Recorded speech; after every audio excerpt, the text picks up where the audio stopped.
ਜਿਹੜੀਆਂ ਏਜੰਸੀਆਂ CBI ਜਾਂ ਇਨਕਮ ਟੈਕਸ ਜਾਂ NSA ਸਿਕਿਉਰਿਟੀ ਏਜੰਸੀ ਉਹ ਸਾਰੀਆਂ ਬੈਕਐਂਡ ਕਾਲ ਤੇ ਨੇ। ਜਿਹੜੀ ਮਿਨਿਸਟਰੀ ਰੂਲ ਕਰ ਰਹੀ ਹੈ ਜਿਹਦੇ ਮਰਜ਼ੀ ਮਗਰ ਪਾ ਦਿੰਦੇ ਨੇ, ਜਿਵੇਂ ਕੁੱਤੇ ਨੂੰ ਪਾਇਆ ਜਾਂਦਾ ਨਾ ਹੁਸ਼ ਕਰਕੇ ਪੈ ਜਾ ਉਹਦੇ ਮਗਰ, ਜਿਹੜਾ ਉਹਨਾਂ ਨੂੰ ਲੱਗਦਾ ਕਿ ਵੀ ਉਹਨਾਂ ਦੇ ਜਿਹੜਾ ਉਹ ਗੱਲ ਮੁਤਾਬਕ ਨਹੀਂ ਚੱਲਦੀ। ਕਿ ਭਾਰਤ ਦੇ ਵਿੱਚ ਕਿਸ ਹੱਦ ਤੱਕ ਡੀਜਨਰੇਸ਼ਨ ਲਫ਼ਜ਼ ਵੀ ਛੋਟਾ ਹੈ, ਕਿੰਨੀ ਵੱਡੀ ਗੁੰਡਾਗਰਦੀ ਹੈ। ਔਰ ਜਦੋਂ ਅਸੀਂ ਪੁਲਿਸ ਜਾਂ ਪੁਲਿਸ ਥਾਣਿਆਂ ਵੱਲ ਦੇਖਦੇ ਹਾਂ, ਮੈਂ ਤਾਂ ਅਕਸਰ ਟਰਮ ਹੀ ਜਿਹੜਾ ਗੁੰਡਾਜ਼ ਇਨ ਯੂਨੀਫਾਰਮ, ਫਰਕ ਇੰਨਾ, ਇੱਕ ਗੁੰਡੇ ਨੇ ਸਟਰੀਟ ਗੁੰਡੇ ਨੇ, ਇੱਕ ਉਹ ਨੇ ਜਿਨ੍ਹਾਂ ਨੇ ਯੂਨੀਫਾਰਮ ਪਾਈ ਹੋਈ ਹੈ। ਉਹ ਗੁੰਡਾਗਰਦੀ ਕਰਨ ਲਈ ਯੂਨੀਫਾਰਮ ਦੇ ਪੈਸੇ ਵੀ ਸਰਕਾਰ ਤੋਂ ਲੈਂਦੇ ਨੇ। ਹੁਣ ਇਹ ਗੱਲ ਭਾਰਤ ਦਾ ਚੀਫ ਜਸਟਿਸ ਕਹਿ ਰਿਹਾ ਹੈ ਇਸ ਫੰਕਸ਼ਨ ਦੇ ਵਿੱਚ, ਜਿਹਦਾ ਮੈਂ ਜ਼ਿਕਰ ਕੀਤਾ ਹੈ, ਨੈਸ਼ਨਲ ਲੀਗਲ ਸਰਵਿਸ ਅਥਾਰਟੀਜ਼, ਔਰ ਉਹਦੀ ਹੈਡਲਾਈਨ ਉਹਨਾਂ ਦੇ ਆਪਣੇ ਮੀਡੀਆ ਨੇ ਇਹ ਬਣਾਈ ਹੈ, threat to human rights is highest in police stations. ਇਕੱਲਾ ਇਹ ਨਹੀਂ ਕਿ ਲੁੱਟ ਖਸੁੱਟ ਰਿਪੋਰਟ ਲਿਖਾਉਣ ਲਈ ਤੁਸੀਂ ਪੈਸੇ ਦੇਣੇ ਨੇ। ਇਹ ਕਹਿ ਰਹੇ ਨੇ ਚੀਫ ਜਸਟਿਸ ਕਿ ਜਿਹੜੇ ਲੋਕ ਮਾਣ ਤਾਣ ਵੀ ਰੱਖਦੇ ਨੇ ਸੁਸਾਇਟੀ 'ਚ, ਉਹਨਾਂ ਨੂੰ ਵੀ ਜਾਂਦਿਆਂ ਲੰਮਾ ਪਾ ਕੇ 3rd ਡਿਗਰੀ ਸ਼ੁਰੂ ਕਰ ਦੇਣ। Viewers welcome back on programme. So viewers ਹੁਣ ਆਪਾਂ ਗੱਲਬਾਤ ਕਰਨ ਜਾ ਰਹੇ ਹਾਂ ਕਿ ਭਾਰਤ ਦੇ ਸੁਪਰੀਮ ਕੋਰਟ ਦੇ chief justice mister NV Raman ਦਾ ਕਹਿਣਾ ਹੈ ਕਿ ਭਾਰਤ ਵਿੱਚ ਸਭ ਤੋਂ ਜ਼ਿਆਦਾ ਹਿਊਮਨ ਰਾਈਟਸ ਵਾਇਓਲੇਸ਼ਨ ਪੁਲਿਸ ਥਾਣੇ ਵਿੱਚ ਹੁੰਦੀਆਂ ਹਨ। ਸੋ ਇਸ ਬਾਰੇ ਆਪਾਂ ਵਿਚਾਰ ਚਰਚਾ ਕਰਨ ਜਾ ਰਹੇ ਹਾਂ। ਸੋ ਅਸੀਂ ਚਾਹਾਂਗੇ ਕਿ ਤੁਸੀਂ ਇਸੇ ਤਰ੍ਹਾਂ ਬਣੇ ਰਹਿਣਾ। ਦੇਖਣ ਸੁਣਨ ਲਈ ਲਿਖਣ ਲਈ ਤੁਹਾਡਾ ਸਭ ਦਾ ਬਹੁਤ ਸ਼ੁਕਰੀਆ ਜੀ। ਰਾਜ ਸਾਹਿਬ ਕੀ ਕਹਿਣਾ ਚਾਹੋਗੇ? ਦੇਖੋ, ਭਾਈ ਗੁਰਦਾਸ ਜੀ ਦੀ ਇੱਕ ਵਾਰ ਹੈ ਜਿਹਦੇ 'ਚ ਉਹਨਾਂ ਨੇ ਇਹ ਕਿਹਾ ਕਿ ਭਾਈ ਜੇ ਪਹਿਰੇਦਾਰ ਹੀ ਘਰ ਨੂੰ ਲੁੱਟਣ ਤੇ ਆ ਜਾਏ ਤੇ ਉਸ ਘਰ ਨੂੰ ਕੋਈ ਬਚਾ ਨਹੀਂ ਸਕਦਾ। ਜੇ ਮਾਂ ਹੀ ਪੁੱਤ ਨੂੰ ਜ਼ਹਿਰ ਦੇਣ ਤੇ ਆ ਜਾਏ ਤੇ ਪੁੱਤ ਨੂੰ ਕੋਈ ਨਹੀਂ ਬਚਾ ਸਕਦਾ। ਤੇ ਜੇ ਵਾੜ ਜਿਹੜੀ ਹੈ ਉਹੀ ਖੇਤ ਨੂੰ ਖਾਣ ਲੱਗ ਜਾਏ, ਵਾੜ ਤਾਂ ਤੁਸੀਂ ਲਾਉਂਦੇ ਹੋ ਕਿ ਖੇਤ ਦੀ ਹਿਫਾਜ਼ਤ ਹੈ, ਫਿਰ ਉਸ ਖੇਤ ਨੂੰ ਕੌਣ ਬਚਾ ਸਕਦਾ?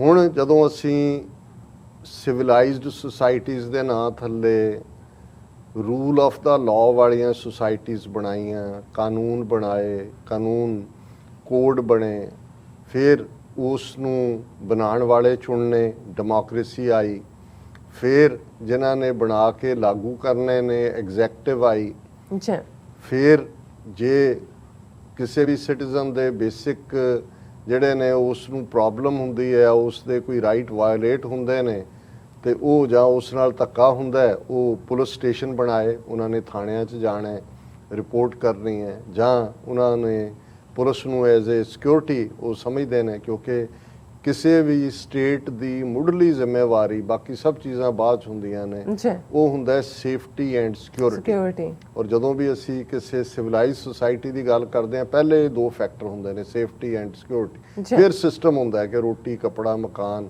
ਔਰ ਉਸ ਸਾਰੇ ਦਾ ਫਿਰ ਅਲਟੀਮੇਟ ਸਾਰੀਆਂ ਇੰਸਟੀਟਿਊਸ਼ਨਸ ਜਿਹੜੀਆਂ ਨੇ ਉਹ ਜਵਾਬਦੇਹ ਹੁੰਦੀਆਂ ਨੇ ਜੁਡੀਸ਼ਰੀ ਨੂੰ, ਜਸਟਿਸ, ਅਦਲ, ਨਿਆਂ। ਔਰ ਜ਼ਾਹਰ ਹੈ ਕਿ ਵੀ ਜਿਹੜਾ ਜਸਟਿਸ ਦੇ ਸਭ ਤੋਂ ਉੱਪਰ ਕੁਰਸੀ ਤੇ ਬੈਠਦਾ ਹੈ ਉਸ ਨੂੰ ਮੁਨਸਫ ਕਿਹਾ ਜਾਂਦਾ ਸੀ, ਹੁਣ ਜੱਜ ਕਿਹਾ ਜਾਂਦਾ ਹੈ, ਜਸਟਿਸ ਕਿਹਾ ਜਾਂਦਾ ਹੈ। ਉਸ ਦੇ ਉੱਤੇ ਚੀਫ ਜਸਟਿਸ ਹੁੰਦਾ ਹੈ। ਔਰ ਇੱਕ ਪੰਜਾਬੀ ਦੀ ਰੁਬਾਈ ਕਿਸੇ ਜ਼ਮਾਨੇ ਜਿਹਦੀ ਇੱਕ ਲਾਈਨ ਹੀ ਮੈਨੂੰ ਯਾਦ ਹੈ ਕਿ ਜਿਹੜਾ ਮੁਨਸਫ ਦੀ ਕੁਰਸੀ ਤੇ ਬਹਿ ਕੇ ਨਹੀਂ ਇਨਸਾਫ ਕਰਦਾ ਉਹਨੂੰ ਇੱਥੇ ਵੀ ਲਾਹਨਤ ਹੈ, ਉਹਨੂੰ ਉੱਥੇ ਵੀ ਲਾਹਨਤ ਹੈ। ਸੋ ਮਤਲਬ ਸੁਸਾਇਟੀ ਦਾ ਕ੍ਰਾਈਟੇਰੀਆ ਜਿਹੜਾ ਅਦਲ ਹੈ, ਔਰ ਜਿਹੜਾ ਜੱਜ ਦੀ ਕੁਰਸੀ ਤੇ ਬੈਠਦਾ ਹੈ। ਇਸੇ ਲਈ ਤੁਸੀਂ ਦੇਖੋਗੇ ਕਿ ਅਦਾਲਤਾਂ ਦੇ ਵਿੱਚ ਜਿਹੜਾ ਸਿੰਬਲ ਹੁੰਦਾ ਹੈ ਜੁਡੀਸ਼ਰੀ ਦਾ, ਉਹ ਤਰਾਜੂ ਹੁੰਦਾ ਹੈ। ਔਰ ਉਹ ਤਰਾਜੂ ਤਕੜੀ, ਜਿਹਦਾ ਮਤਲਬ ਹੁੰਦਾ ਹੈ ਕਿ ਉਹਨੇ ਬੈਲੈਂਸ ਰੱਖਣਾ ਹੈ। ਉਹ ਇਨਸਾਫ ਦਾ ਤਰਾਜੂ ਅਸੀਂ ਕਹਿੰਦੇ ਹਾਂ, ਜਦੋਂ ਅਸੀਂ ਕਹਿੰਦੇ ਹਾਂ ਜੀ ਕਿ ਮੈਂ ਇਨਸਾਫ ਦੇ ਤਰਾਜੂ 'ਚ। ਔਰ ਇਸ ਸਾਰੇ ਸਿਸਟਮ 'ਚ ਗੱਲ ਉੱਥੇ ਕੀ ਆ ਕੇ ਖਲੋਂਦੀ ਹੈ ਕਿ ਭਾਈ ਅਲਟੀਮੇਟਲੀ ਜੁਡੀਸ਼ਰੀ ਦਾ ਕੀ ਰੋਲ ਹੋਏਗਾ। ਜੁਡੀਸ਼ਰੀ ਜਿਹੜੀ ਹੈ ਉਹ ਕਾਨੂੰਨ ਬਣਾ ਤਾਂ ਨਹੀਂ ਸਕਦੀ, ਕਾਨੂੰਨ ਨੂੰ ਇੰਟਰਪ੍ਰੀਟ ਕਰਦੀ ਹੈ, ਪਰ ਜਦੋਂ ਕਾਨੂੰਨ ਬਣ ਜਾਂਦਾ ਹੈ, ਬਣ ਗਏ। ਔਰ ਅੱਜ ਵੀ ਜੋ ਅਸੀਂ ਦੇਖ ਰਹੇ ਹਾਂ ਕਿ ਹੁਣ 127ਵੀਂ ਕਿ 128ਵੀਂ ਅਮੈਂਡਮੈਂਟ ਇੰਡੀਅਨ ਪਾਰਲੀਮੈਂਟ ਨੇ ਕੀਤੀ ਹੈ ਕਿ OBC ਨੂੰ ਸਪੈਸ਼ਲ ਰਿਜ਼ਰਵੇਸ਼ਨ ਜਾਰੀ ਰੱਖੀ ਜਾਏਗੀ, ਔਰ ਉਹਦੇ ਤੇ ਬੜੇ ਕ੍ਰੈਡਿਟ ਲੈ ਰਹੇ ਨੇ ਯੂਨੈਨਿਮਸਲੀ। ਹਾਲਾਂ ਸੀ ਜੀ ਭਾਰਤੀ ਪਾਰਲੀਮੈਂਟ ਦਾ ਇਹ ਸੈਸ਼ਨ ਪੈਗਾਸਸ ਨੂੰ ਲੈ ਕੇ ਜਿਹੜੀ ਆਪੋਜੀਸ਼ਨ ਹੈ ਉਹ ਪੈਰਲਲ ਲਾ ਰਹੀ ਹੈ ਪਾਰਲੀਮੈਂਟ, ਔਰ ਉਹਨਾਂ ਨੇ ਬਾਈਕਾਟ ਕੀਤਾ ਹੈ। ਲੇਕਿਨ ਉਹ ਭੁੱਲ ਭੱਲ ਗਿਆ। ਔਰ ਉਹਨਾਂ ਦਾ ਵੀ ਇਹ ਸੀ ਕਿ ਜੀ ਪੈਗਾਸਸ ਵੀ ਫਾਰਮਰ, ਪਰ ਹੁਣ ਇਸ ਇਸ਼ੂ ਦੇ ਉੱਤੇ ਕਿ ਜੀ ਉਹ ਰਿਜ਼ਰਵੇਸ਼ਨ ਕਨਸਟੀਟਿਊਸ਼ਨ 'ਚ ਅਮੈਂਡਮੈਂਟ ਕਰ ਰਹੇ ਨੇ, 127ਵੀਂ ਅਮੈਂਡਮੈਂਟ, 127 ਵਾਰ ਭਾਰਤੀ ਆਇਨ ਜਿਹੜਾ ਸਭ ਤੋਂ ਵੱਡਾ ਦੁਨੀਆ ਦੇ ਕਨਸਟੀਟਿਊਸ਼ਨ ਦੀ ਨਕਲ ਮਾਰ ਕੇ ਬਣਾਇਆ ਹੋਇਆ, ਉਹਦੀ ਅਮੈਂਡਮੈਂਟ ਦੀ ਗੱਲ ਹੋ ਰਹੀ ਹੈ। ਲੇਕਿਨ ਹੁਣ ਗੱਲ ਅਲਟੀਮੇਟਲੀ ਜਿਹੜਾ ਜੱਜ ਦੀ ਕੁਰਸੀ ਤੇ ਬੈਠਾ ਹੈ, ਬਿਲਕੁਲ ਇੰਟਰਪ੍ਰੇਟ ਤਾਂ ਉਹਨੇ ਕਰਨਾ ਹੈ। ਹੁਣ ਜੋ ਉੱਥੇ ਚੱਲ ਰਿਹਾ ਹੈ ਭਾਰਤ ਦੇ ਵਿੱਚ, ਗੁੰਡਾਗਰਦੀ ਦਾ ਰਾਜ, ਕ੍ਰਿਮੀਨਲਸ ਪਾਰਲੀਮੈਂਟ 'ਚ ਬੈਠੇ ਨੇ ਜਿਹੜੇ ਲਾਅ ਬਣਾਉਣ ਵਾਲੇ ਨੇ ਜਾਂ ਅਮੈਂਡਮੈਂਟਸ ਕਰਨ ਵਾਲੇ ਨੇ, ਕਰਪਟ ਬਿਊਰੋਕਰੇਸੀ ਹੈ, ਜਿਹੜੀਆਂ ਏਜੰਸੀਆਂ CBI ਜਾਂ ਇਨਕਮ ਟੈਕਸ ਜਾਂ NSA ਸਿਕਿਉਰਿਟੀ ਏਜੰਸੀ, ਉਹ ਸਾਰੀਆਂ ਬੈਕਐਂਡ ਕਾਲ ਤੇ ਨੇ, ਜਿਹੜੀ ਮਿਨਿਸਟਰੀ ਰੂਲ ਕਰ ਰਹੀ ਹੈ, ਜਿਹਦੇ ਮਰਜ਼ੀ ਮਗਰ ਪਾ ਦਿੰਦੇ ਨੇ। ਜਿਵੇਂ ਕੁੱਤੇ ਨੂੰ ਪਾਇਆ ਜਾਂਦਾ ਨਾ, ਹੁਸ਼ ਕਰਕੇ ਪੈ ਜਾ, ਉਹਦੇ ਮਗਰ ਜਿਹੜਾ ਉਹਨਾਂ ਨੂੰ ਲੱਗਦਾ ਕਿ ਵੀ ਉਹਨਾਂ ਦੇ ਜਿਹੜਾ ਉਹ ਗੱਲ ਮੁਤਾਬਕ ਨਹੀਂ ਚੱਲਦਾ। ਤੇ ਇਨ ਦਾ ਐਂਡ ਜੁਡੀਸ਼ਰੀ 'ਚ ਹਾਲ ਕੀ ਹੈ, ਉਹ ਅਸੀਂ ਹਾਈਐਸਟ ਜੁਡੀਸ਼ਰੀ ਜੇ ਸੁਪਰੀਮ ਕੋਰਟ ਦੀ ਗੱਲ ਕਰੀਏ ਤੇ ਫਿਰ ਪਿਛਲੇ 2-3 ਸਾਲ 'ਚ ਉਹ ਮਾਮਲਾ ਬਾਬਰੀ ਮਸਜਿਦ ਦਾ ਹੋਏ, ਉਹ ਟ੍ਰਿਪਲ ਤਲਾਕ ਦਾ ਹੋਏ, ਉਹ ਕਸ਼ਮੀਰ 'ਚ ਆਰਟੀਕਲ 370 ਖਤਮ ਕਰਨ ਦੇ 2 ਸਾਲ ਹੋ ਗਏ ਨੇ, ਉੱਤੇ ਪਲੱਥਾ ਮਾਰ ਕੇ ਬੈਠੇ ਆ। ਕਿੰਨੀਆਂ public interest litigation, hundreds of them, ਉਸ ਦੇ ਉੱਤੇ ਕੋਈ ਸੁਣਵਾਈ ਨਹੀਂ ਹੈ। ਹੁਣ ਇਸ ਸਭ ਦੇ ਚੱਲਦੇ ਆ, ਜੇ ਕੋਈ ਚੀਫ ਜਸਟਿਸ ਕਿਸੇ ਮੁਲਕ ਦੇ ਉਸ ਸੁਪਰੀਮ ਕੋਰਟ ਦਾ, ਭਾਰਤ ਦੇ ਕੰਟੈਕਸਟ 'ਚ ਅਸੀਂ ਦੇਖ ਰਹੇ ਹਾਂ ਮਿਸਟਰ NV ਰਮਨ, ਉਹ ਜੇ ਇੱਕ ਆਪਣੀ ਪਬਲਿਕ ਤਕਰੀਰ ਦੇ ਵਿੱਚ ਕਹਿੰਦਾ ਹੈ, ਔਰ ਇਹ ਮੌਕਾ ਜਿਹੜਾ ਕਿ ਨੈਸ਼ਨਲ ਲੀਗਲ ਸਰਵਿਸ ਅਥਾਰਟੀ ਦੇ ਇੱਕ ਫੰਕਸ਼ਨ ਦੇ ਵਿੱਚ, ਵਿਗਿਆਨ ਭਵਨ ਦੇ ਵਿੱਚ ਉਹਨਾਂ ਨੇ ਐਡਰੈਸ ਕਰਦਿਆਂ ਕਿਹਾ, ਉਸ ਤੋਂ ਤੁਸੀਂ ਅੰਦਾਜ਼ਾ ਲਾਓ ਕਿ ਭਾਰਤ ਦੇ ਵਿੱਚ ਕਿਸ ਹੱਦ ਤੱਕ ਡੀਜਨਰੇਸ਼ਨ ਲਫ਼ਜ਼ ਵੀ ਛੋਟਾ ਹੈ, ਕਿੰਨੀ ਵੱਡੀ ਗੁੰਡਾਗਰਦੀ ਹੈ। ਔਰ ਜਦੋਂ ਅਸੀਂ ਪੁਲਿਸ ਜਾਂ ਪੁਲਿਸ ਥਾਣਿਆਂ ਵੱਲ ਦੇਖਦੇ ਹਾਂ, ਮੈਂ ਤਾਂ ਅਕਸਰ ਟਰਮ ਹੀ ਜਿਹੜਾ ਗੁੰਡਾਜ਼ ਇਨ ਯੂਨੀਫਾਰਮ, ਫਰਕ ਇੰਨਾ, ਇੱਕ ਗੁੰਡੇ ਨੇ, ਸਟਰੀਟ ਗੁੰਡੇ ਨੇ, ਇੱਕ ਉਹ ਨੇ ਜਿਨ੍ਹਾਂ ਨੇ ਯੂਨੀਫਾਰਮ ਪਾਈ ਹੋਈ ਹੈ। ਉਹ ਗੁੰਡਾਗਰਦੀ ਕਰਨ ਲਈ ਯੂਨੀਫਾਰਮ ਦੇ ਪੈਸੇ ਵੀ ਸਰਕਾਰ ਤੋਂ ਲੈਂਦੇ ਨੇ, ਤਨਖਾਹ ਤਾਂ ਲੈਂਦੇ ਹੀ ਲੈਂਦੇ ਨੇ। ਔਰ ਫਿਰ ਸਿਟੀਜ਼ਨਸ ਦੀ ਕੀ ਲੁੱਟ ਖਸੁੱਟ ਹੁੰਦੀ ਹੈ, ਉਹਦੇ ਬਾਰੇ ਇੱਕ ਉੱਥੋਂ ਦੇ ਸਿਸਟਮ ਬਾਰੇ ਇੱਕ ਆਇਆ ਜਾਂਦਾ ਕਿ ਇੱਕ ਗਰੀਬ ਵਿਚਾਰਾ ਮਰਾਸੀ ਜਿਹਦੇ ਘਰ 'ਚ ਚੋਰੀ ਹੋ ਗਈ ਔਰ ਉਹ ਥਾਣੇ ਰਿਪੋਰਟ ਕਰਾਉਣ ਪਹੁੰਚਿਆ, ਉਹਦੇ ਹੱਥ 'ਚ ਇੱਕ ਪਤੀਲਾ ਫੜਿਆ ਹੋਇਆ ਤੇ ਉਹਨੂੰ ਉਹ ਪੁਲਿਸ ਵਾਲਾ ਕਹਿੰਦਾ ਦੱਸ ਮਰਾਸੀਆ ਤੇਰਾ ਕੀ ਚੋਰੀ ਹੋਇਆ? ਕਹਿੰਦਾ ਲਿਖੋ ਜੀ ਇੱਕ ਪਤੀਲਾ। ਫਿਰ ਉਹਨੇ ਜੋ ਲਿਖਾਇਆ, ਉਹ ਕਹਿੰਦਾ ਪਤੀਲਾ ਤਾਂ ਆ ਤੇਰੇ ਕੋਲ ਹੈ, ਕਿਵੇਂ ਚੋਰੀ ਹੋਇਆ? ਕਹਿੰਦੇ ਇਹ ਤੁਸੀਂ ਲੈ ਜਾਣਾ।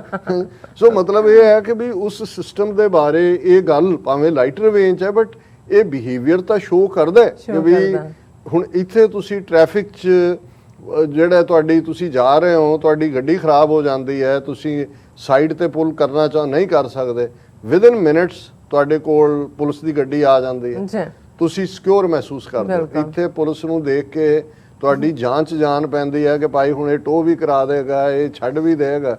ਤੇ ਉੱਥੋਂ ਦੇ ਸਿਸਟਮ 'ਚ ਕਿਸ ਨਾ ਜੀ, ਉਦੋਂ ਜਦੋਂ ਪੁਲਿਸ ਨੂੰ ਕੋਈ ਕਾਲ ਵੀ ਕਰੇਗਾ, ਉਹ ਸਭ ਤੋਂ ਪਹਿਲਾਂ ਆਪਣੇ ਅੱਧੇ ਕੁ ਪੈਸੇ ਜਰਾਬ 'ਚ ਲਗਾਉਂਦਾ, ਇਹ ਕਹਿੰਦਾ ਇਹਨੇ ਤਾਂ ਮੇਰਾ ਬਟੂਆ ਤਾਂ ਖੋਹ ਲੈਣਾ ਤੇ ਹੋਰ ਵੀ ਪਤਾ ਨਹੀਂ ਘੜੀ ਵੀ ਲਵਾ ਲੈਣੀ, ਉਹ ਚੀਜ਼ਾਂ ਬਚਾਉਣ ਦੀ ਕੋਸ਼ਿਸ਼ ਕਰਦਾ ਵੀ ਇਹ। ਹੁਣ ਇਹ ਗੱਲ ਭਾਰਤ ਦਾ ਚੀਫ ਜਸਟਿਸ ਕਹਿ ਰਿਹਾ ਹੈ ਇਸ ਫੰਕਸ਼ਨ ਦੇ ਵਿੱਚ, ਜਿਹਦਾ ਮੈਂ ਜ਼ਿਕਰ ਕੀਤਾ, ਨੈਸ਼ਨਲ ਲੀਗਲ ਸਰਵਿਸ ਅਥਾਰਟੀਜ਼, ਔਰ ਉਹਦੀ ਹੈਡਲਾਈਨ ਉਹਨਾਂ ਦੇ ਆਪਣੇ ਮੀਡੀਆ ਨੇ ਇਹ ਬਣਾਈ ਹੈ, threat to human rights is highest in police stations। ਹੁਣ ਹਿਊਮਨ ਰਾਈਟਸ ਦੀ ਗੱਲ ਹੁੰਦੀ ਹੈ, ਰਿਪੋਰਟਾਂ ਨੇ ਦੁਨੀਆ ਦੀਆਂ ਕਿ ਉੱਥੇ ਇਹ ਹੋ ਰਿਹਾ। ਉਹਨੇ ਕਿਹਾ ਵੀ ਇਹ ਚੀਫ ਜਸਟਿਸ ਕਹਿ ਰਿਹਾ ਕਿ ਜੇ ਭਾਰਤ ਦੇ ਵਿੱਚ ਕਿਤੇ ਸਭ ਤੋਂ ਜ਼ਿਆਦਾ ਹਿਊਮਨ ਰਾਈਟਸ ਵਾਇਲੇਟ ਹੁੰਦੇ ਨੇ ਤੇ ਉਹ ਥਾਣੇ ਨੇ, ਪੁਲਿਸੀਆਂ ਨੇ। ਹੁਣ ਤੁਸੀਂ ਅੰਦਾਜ਼ਾ ਲਾਓ ਵੀ ਇਹ ਜਮਹੂਰੀਅਤ। ਔਰ ਉਹਨੇ ਇਹ ਕਿਹਾ, chief justice of India NV Ramana on Sunday said police stations pose the highest threat to human rights।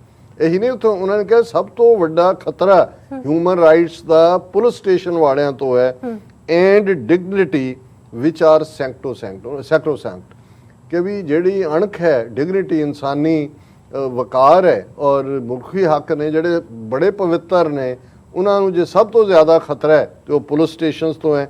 The threat to human rights and bodily integrity is the highest in police stations, going by recent reports even the privileged are not spared third degree treatment, the chief justice said। ਕੱਲਾ ਇਹ ਨਹੀਂ ਕਿ ਲੁੱਟ ਖਸੁੱਟ report ਲਿਖਾਉਣ ਲਈ ਤੁਸੀਂ ਪੈਸੇ ਦੇਣੇ ਨੇ, ਇਹ ਕਹਿ ਰਹੇ ਨੇ ਚੀਫ ਜਸਟਿਸ ਕਿ ਜਿਹੜੇ ਲੋਕ ਮਾਣ ਤਾਣ ਵੀ ਰੱਖਦੇ ਨੇ ਸੁਸਾਇਟੀ 'ਚ ਉਹਨਾਂ ਨੂੰ ਵੀ ਜਾਂਦਿਆਂ ਲੰਮਾ ਪਾ ਕੇ 3rd ਡਿਗਰੀ ਸ਼ੁਰੂ ਕਰਦੇ ਨੇ। ਔਰ ਮੈਂ ਇਹਦੇ ਤੇ ਉਹ ਸਾਡੇ ਇੱਕ ਦੋਸਤ ਜਿਹੜੇ ਫੁੱਲ ਆਫ ਫਨ ਵੀ ਨੇ ਔਰ ਹਕੀਕਤ ਵੀ ਉਹ ਕਹਿੰਦਾ ਜੀ ਮੇਰਾ ਤੋਤਾ ਜਿਹੜਾ ਉਹ ਮਤਲਬ ਮੈਂ ਕਿਤੇ ਜਾਣਾ ਸੀ ਤੇ ਮੇਰਾ ਦੋਸਤ ਕਹਿੰਦਾ ਇੱਕ ਥਾਣੇਦਾਰ ਸੀ ਤੇ ਮੈਂ ਉਹਨੂੰ ਕਿਹਾ ਕਿ ਵੀ ਚੱਲ ਤੂੰ ਤਾਂ ਇੱਥੇ ਸਾਰਾ ਦਿਨ ਹੋਣਾ, ਮੈਂ ਦੂਰ ਜਾਣਾ ਸੀ ਤੇ ਉਹਦੇ ਰੱਖਤਾ। ਕਹਿੰਦਾ ਕਿ ਵੀ ਉਹ ਜਦੋਂ ਮੈਂ ਆਇਆ ਹਫ਼ਤੇ ਤੁਸੀਂ ਹੱਸਣਾ ਸ਼ੁਰੂ ਕਰਤਾ ਪਹਿਲੇ ਹਫ਼ਤੇ ਕੁ ਬਾਅਦ ਤੇ ਕਹਿੰਦਾ ਵੀ ਮੈਂ ਆਪਣਾ ਤੋਤਾ ਵਾਪਸ ਲਿਆ ਤੇ ਲਿਆ ਕੇ ਜਦੋਂ ਉਹਨੂੰ ਮੈਂ ਟੰਗਿਆ ਤੇ ਕਹਿੰਦਾ ਤੋਤਾ ਕਹਿੰਦਾ ਲੰਮੇ ਪਾ ਕੇ ਕੁੱਟੋ,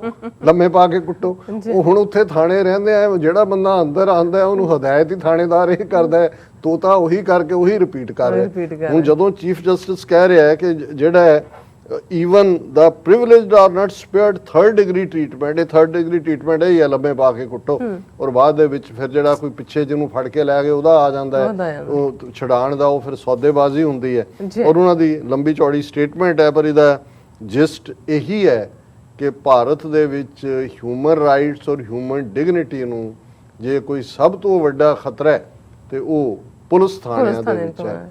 ਹੁਣ ਭਾਈ ਗੁਰਦਾਸ ਜੀ ਦੀ ਉਸ ਵਾਰ ਵੱਲ ਧਿਆਨ ਦਿਓ ਜਿਹਦਾ ਮੈਂ ਸ਼ੁਰੂ 'ਚ ਜ਼ਿਕਰ ਕੀਤਾ ਸੀ ਕਿ ਵੀ ਇਸ ਸਿਸਟਮ ਤੋਂ ਅਸੀਂ ਕੀ ਲੈਣਾ ਹੈ, ਜਿੱਥੇ ਅਦਲ ਨਹੀਂ ਹੈ, ਜਿੱਥੇ ਡਿਗਨਿਟੀ ਨਹੀਂ ਹੈ, ਜਿੱਥੇ ਪਾਰਲੀਮੈਂਟ ਤੋਂ ਲੈ ਕੇ ਜੁਡੀਸ਼ਰੀ ਤੱਕ ਹਰ ਇੰਸਟੀਟਿਊਸ਼ਨ ਕਰਪਟ ਹੈ, ਜਿਹੜੀ ਹੈ ਉਹਨਾਂ ਨੇ ਡਿਗਨਿਟੀ ਦਾ ਜਲੂਸ ਕੱਢਿਆ ਹੋਇਆ। ਜਦੋਂ ਅਸੀਂ ਇਹ ਕਹਿੰਦੇ ਹਾਂ ਕਿ ਭਾਈ ਖਾਲਿਸਤਾਨ ਦੀ ਗੱਲ ਜਦੋਂ ਹੁੰਦੀ ਹੈ ਬਹੁਤ ਵਾਰੀ ਕਹਿਣਗੇ ਜੀ ਉੱਥੇ ਕੀ ਵੱਖਰਾ ਹੋਏਗਾ।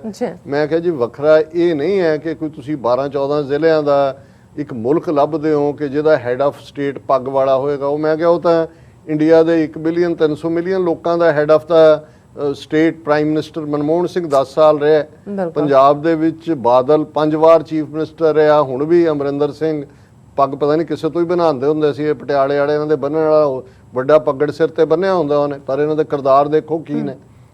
ਹੁਣ ਜੇ ਇਹੀ ਕ੍ਰਾਈਟੇਰੀਆ ਹੁੰਦਾ ਫਿਰ ਤਾਂ ਸਾਨੂੰ ਖੁਸ਼ ਹੋਣਾ ਚਾਹੀਦਾ ਸੀ ਕਿ ਜੀ ਦੇਖੋ ਪਿਛਲੇ 50 ਸਾਲ ਪੰਜਾਬ ਦਾ ਪੱਗਾਂ ਵਾਲੇ ਹੀ ਚੀਫ ਸਿੱਖ ਨੇ, ਕਹਿਣ ਨੂੰ ਤਾਂ ਸਿੱਖ ਨਾਂ ਨਾਲ ਵੀ ਸਿੰਘ ਲੱਗਾ ਹੋਇਆ, ਪਰ ਇਹ ਨਹੀਂ ਹੈ ਗੱਲ। ਜਦੋਂ ਅਸੀਂ ਖਾਲਿਸਤਾਨ ਦੀ ਗੱਲ ਕਰਦੇ ਹਾਂ ਉਹ ਸਿਸਟਮ, ਜਿਸ ਸਿਸਟਮ ਦੇ ਵਿੱਚ ਬਿਨਾਂ ਜ਼ਾਤ, ਰੰਗ, ਨਸਲ, ਧਰਮ, ਜੈਂਡਰ ਦੇ ਵਿਤਕਰੇ ਦੇ ਪਰਸਿਊਟ ਆਫ ਹੈਪੀਨੈਸ ਹੋਏ, ਜਿੱਥੇ ਸਿਟੀਜ਼ਨ ਦੀ ਡਿਗਨਿਟੀ ਹੋਏ, ਉਸ ਇਨਸਾਨ ਨੂੰ ਇਨਸਾਨ ਸਮਝਿਆ ਜਾਏ, ਜਿੱਥੇ ਕਰਪਸ਼ਨ ਔਰ ਉਸ ਨਾਂ ਦੀ ਕੋਈ ਬੇਸ਼ੱਕ ਇਹ ਆਈਡੀਅਲ ਕਾਈਂਡ ਆਫ, ਕਈ ਕਹਿਣਗੇ ਕਿ ਜੀ ਇਹ ਜਿਵੇਂ ਉਹ ਜਦੋਂ ਰਿਪਬਲਿਕ ਦਾ ਜ਼ਿਕਰ ਉਹਨੇ ਪਲੇਟੋ ਨੇ ਕੀਤਾ, ਉਹਨੇ ਕਿਹਾ ਜੀ ਕਿ ਵੀ ਠੀਕ ਹੈ ਕਿਸ ਕਿਸਮ ਦਾ ਰਿਪਬਲਿਕ ਹੋਏ, ਫਿਲਾਸਫਰ ਕਿੰਗ, ਉਹਨੇ ਕਿਹਾ ਵੀ it may be difficult to achieve but not impossible, ਅਸੰਭਵ ਨਹੀਂ ਹੈ। ਸੋ ਸਾਡੀ ਸਟਰਗਲ ਖਾਲਿਸਤਾਨ ਦੀ ਮਹਿਜ਼ ਕਿਸੇ ਪੱਗ ਵਾਲੇ ਨੂੰ ਹੈਡ ਆਫ ਦਾ ਸਟੇਟ ਜਾਂ ਸਿੱਖਾਂ ਦਾ ਰਾਜ ਇਹ ਨਹੀਂ ਹੈ। ਗੱਲ ਉਹ ਸਿਸਟਮ ਹੋਏਗਾ ਜਿਸ ਸਿਸਟਮ ਦੀ ਗੱਲ ਗੁਰੂ ਅਰਜਨ ਸਾਹਿਬ ਨੇ ਗੁਰੂ ਗ੍ਰੰਥ ਸਾਹਿਬ ਦੇ ਵਿੱਚ ਕੀਤੀ ਕਿ ਹੁਣ ਹੁਕਮ ਹੋਆ ਮਿਹਰਬਾਨ ਦਾ, ਪੈ ਕੋਏ ਨਾ ਕਿਸੇ ਰਿੰਝਾਣ ਦਾ, ਸਭ ਸੁਖਾਲੀ ਉਠਿਆ ਇਹ ਹੋਆ ਹਲੇਮੀ ਰਾਜ ਜਿਉ। ਹਲੇਮੀ ਰਾਜ ਕੇ ਰੱਬ ਦੀ ਇਹ ਰਜ਼ਾ ਹੈ ਕਿ ਐਸਾ ਸਿਸਟਮ ਜਿੱਥੇ ਕੋਈ ਕਿਸੇ ਨੂੰ ਤੰਗ ਨਾ ਕਰੇ, ਕਿਸੇ ਦੇ ਹਿਊਮਨ ਰਾਈਟਸ ਵਾਇਓਲੇਟ ਨਾ ਹੋਣ, ਕਿਸੇ ਨੂੰ ਕੋਈ ਬੇਇੱਜ਼ਤ ਨਾ ਕਰੇ, ਸਭ ਨੂੰ ਇਨਸਾਫ ਮਿਲੇ, ਸਭ ਸੁਖਾਲੀ ਉਠਿਆ, ਸਾਰੇ ਸੁਖੀ ਵਸਣ। ਇਹ ਸਾਡਾ ਖਾਲਿਸਤਾਨ ਦਾ ਮਾਡਲ ਹੈ ਜਿਹੜਾ ਅਸੀਂ ਦਰਿਆਏ ਜਮਨਾ ਤੋਂ ਵਾਘਾ ਤੱਕ ਉਸ ਇੰਡੀਪੈਂਡੈਂਟ ਸੋਵਰਨ ਨੇਸ਼ਨ ਜਦੋਂ ਇੰਪਲੀਮੈਂਟ ਕਰਾਂਗੇ ਤੇ ਦੁਨੀਆ ਦੇ ਵਿੱਚ ਜਦੋਂ ਅਸੀਂ ਰੋਲ ਮਾਡਲ ਦੀ ਗੱਲ ਕਰਦੇ ਹਾਂ, ਇੱਕ ਰੋਲ ਮਾਡਲ ਸਟੇਟ ਦੇ ਤੌਰ ਤੇ ਉਹਨੂੰ ਦੇਖਿਆ ਜਾਏਗਾ ਕਿ ਇਹ ਹੈ ਗੁਰੂ ਨਾਨਕ ਦੀ ਆਈਡੀਓਲੋਜੀ, ਸਰਬੱਤ ਦੇ ਭਲੇ ਦੀ, ਸੱਚ, ਹੱਕ, ਇਨਸਾਫ ਤੇ ਮਬਨੀ ਸਿਸਟਮ ਦੀ। ਜੀ ਰਾਜ ਸਾਹਿਬ ਤੁਹਾਡਾ ਬਹੁਤ ਬਹੁਤ ਸ਼ੁਕਰੀਆ। ਸੋ ਅਥਲੇ ਨੇ ਬ੍ਰੇਕ ਵਿਊਅਰਸ ਤੁਸੀਂ ਇਸੇ ਤਰ੍ਹਾਂ ਹੀ ਬਣੇ ਰਹਿਣਾ, ਮਿਲਦੇ ਹਾਂ ਆਫਟਰ ਦਿਸ ਸ਼ਾਰਟ ਬ੍ਰੇਕ।